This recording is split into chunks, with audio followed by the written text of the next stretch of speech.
she was kind of talking about her own biases and stereotypes, and then how she realized she was being stereotyped and biased when she left Nigeria as well. So do recommend watching that if you haven't seen that too, because yeah, there is a lot of danger in only hearing one thing and believing one thing. And that goes beyond just having partisan news outlets. And that goes to just everything that we consume within our media empires. Yeah, thank you. I have a question on Zoom.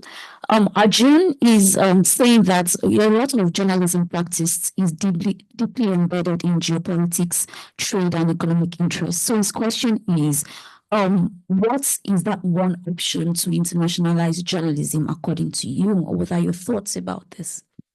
That's a great question, and I wish that I had a single answer.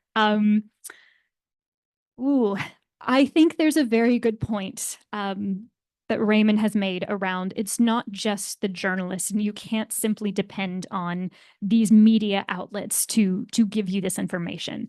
I think there does need to be pushback from the public to say, hey, don't infantilize us and use Africa because you think we can't handle knowing about these places. So I think there should be people demanding more from journalism. And when, people start to read those stories and expect more about this coverage, I think that will change.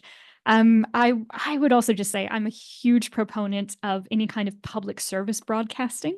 I do think places like the National Public Radio in the US or BBC, even with its World Service, of course, every outlet has its kind of issues, but some of these do have more of a push to try and tell the stories that you don't see a lot more. So I would say read those stories, look at those news outlets. If you diversify your sources, people who pay the bills are going to see that and they are going to follow those routes. So as far as what the every person can do, that would be my best recommendation. Yeah. All right. Thank you so much. Do we have any other questions? None? What about those online? Any questions?